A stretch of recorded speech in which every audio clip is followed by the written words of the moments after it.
Hey, what's up, guys? I just wanted to make a follow-up recap of yesterday's video. On Bitcoin, we were right in this zone, right over here when we made the video. As I was saying that we wanted to see, I wasn't very interested in taking a trade from there just because since we were at one of these resistance lines and we weren't seeing any divergences, I first wanted to see some kind of divergence before taking a trade. So I did end up taking a small trade off of that, off of the 10 minutes. We had a higher high right over here and then a lower low on the momentum oscillator. So I ended up taking a trade from over here. It was quite small. It's just almost 1%. I exited the trade around over here. And then from there, as you can see, that price was, under the line for a bit, just kind of consolidating for a second. Once we broke up, we came back down, we retested the line again, and then the target from yesterday, we were looking, we wanted to see what price is going to be doing when it comes to this zone. As you can see, it came directly up to this pink line over here, and then on the 3 minutes, we were showing divergences. So we had a higher high here and then a lower low on the momentum oscillator. I unfortunately was asleep, so I didn't take that trade, but if you would have taken it, that would have been back down to the line, almost a 3% move. So as I was saying again, on these, when you're using these different speed band resistances, you can have really tight stop losses. So as I was saying, I generally use only a 0.5. I use a 0.5% stop loss to 1%, just kind of depending on how confident I am in the trade. So you can always have really tight stop losses with this, and then the risk to reward was very nice. Like I was saying, it was 3%. So as you can see, then once price did come back down here, I'm not usually using the VWAPs as exit targets or anything based on that. I'm always usually waiting for an actual line to get hit.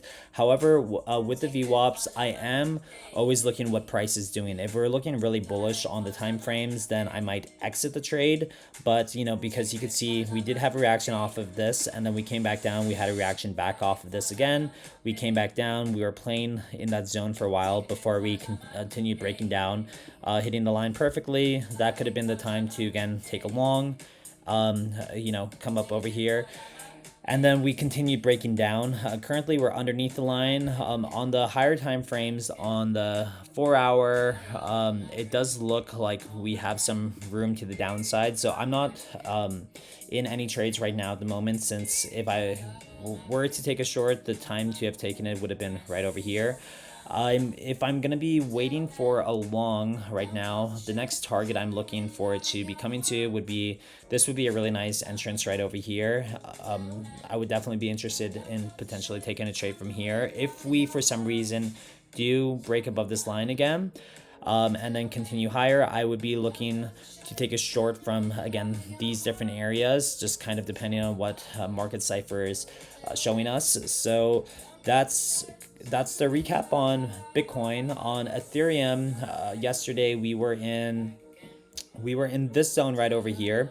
As I was saying, we were building an apex over here. We were building a triangle, and then we were getting closer to the apex. Whenever with these bands, whenever you're seeing that it is coming, getting squeezed to an apex of two different fan lines, there's usually always a move either to the upside or the downside.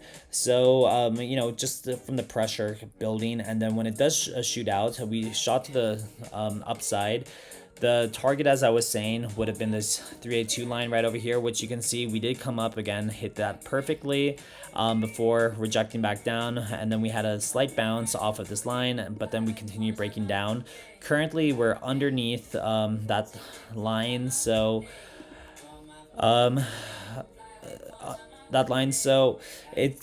there's not anything I'm seeing for really a bounce off of that, and also Bitcoin is dumping at the moment, so I would be waiting for lower targets. I would be definitely looking more in this area right over here, or if we continue breaking down in this area. And yeah, so hopefully we start getting a move back to the upside. But as I was saying, both the all targets on Bitcoin and Ethereum, they were hit perfectly. That's why I was saying these fans are fantastic for just getting really sniper entrance trades on, and then market cipher on any trading system is always the icing on the cake. So you really use that to confirm your trades. But just off of these lines as well, you can see that there's always really nice reactions off of that. So yeah, I hope that helped you guys. And as I was saying, if you have any questions or anything, let me know in the comments, and happy to answer them.